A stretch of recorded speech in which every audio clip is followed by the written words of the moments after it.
Harris Faulkner in today for Shepard Smith. A middle school football coach plans to plead not guilty to charges he kidnapped and murdered a 10-year-old child with a bullet to the back of her head. That's according to his public defender. The coach, seen here, making his first court appearance today through a video link at a jail in southwest Missouri. That coach has a public defender, as I mentioned, representing him, even though a prosecutor says the suspect has a $1 million trust fund in his name.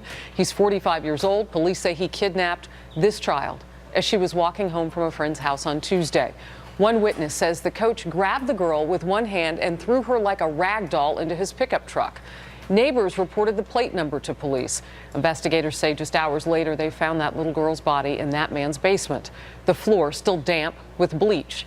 They say when they arrested the coach, he was parked outside the home with a roll of duct tape in his hands. Anna Yum is a defense attorney and former prosecutor, so she gets both sides of this court case that's about to roll out. Anna, good to have you today. How exactly would you describe this case against the coach? You know, I think it's safe to say, Harris, that this is every parent's worst nightmare. It really raises the notion of stranger danger to the next level. I read the probable cause statement and I read the complaint, and the evidence, and obviously the investigation is ongoing, but the evidence is overwhelming. The prosecution is going to use building blocks to prove that he's guilty. I mean, broad daylight abduction, positive identification, and of course his license plate, and of course the body found in his basement. You talk about these building blocks, but one of them has to be a motive, and you say that might be the sticking point here. Well, a prosecution is not required to prove motive, but it certainly helps. And of course, if you present a case in front of a jury, the jury naturally is going to want to know why. Why would he do these things? And that's why I suspect that an autopsy as well as an examination of the child, Haley Owens, is going to be conducted. If there are findings of sexual assault, I do anticipate that there will be more inflammatory charges. And of course, that might be the basis for the motive. But we don't know about that yet, so we've got to let that part play out. That's correct. I've been reading, and I know attorneys have a way of talking to each other, and I heard this word come up, and I've read that the defense would have to get Craig Michael Wood, that's the suspect in this case, shrunk. What does that mean? Right. That means that they need to get him psychologically evaluated. They need to explore all their options to see if he has any potential defenses here, including whether he suffers from any kind of mental illness.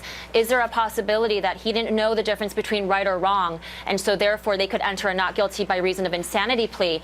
Is he a documented pedophile? There are a series of tests that they're going to have to conduct on him in order to establish a defense for this man. You know, I'm curious, you mentioned this element of stranger danger. Does the law look at it any differently if the victim and the perpetrator know each other or if they don't? Not necessarily. Normally when you think about child abduction cases, and I prosecuted a number of sex crimes against children, usually there is a relationship between the child and the abductor. And very rarely, and I don't want to say very rarely, but oftentimes you don't see that kind of relationship. So the law doesn't necessarily distinguish the relationship between the victim and the child molester, so to speak. But of course, that's a factor that takes into consideration when the court looks at it. You know, because of the nature of this, he's a teacher, he's a youth football coach, he's somebody that parents would trust their child to be around. Because of that, this case is now growing in its high-profile nature. Parents across America looking at this because this hits close to home. There might be some twists ahead. I've been reading about that because of what he does for a living. Why would you say that? Well, I think it's going to be interesting, Harris, to see if more parents come forward or more children come forward. Were there any red flags in the past? I mean, my understanding is that this man worked in the education system since 1998. So are we expected to believe that there were no red flags? Are there going to be more children who come forward who say, look, something unusual happened in the past, or perhaps something sexually inappropriate happened? I don't know. I'm interested to see what happens in the future, especially in light of all this publicity. We'll stay on the case. I know you will, too. We'll check back with your thoughts on this. Anna Yum, thank you for joining us on the top story today.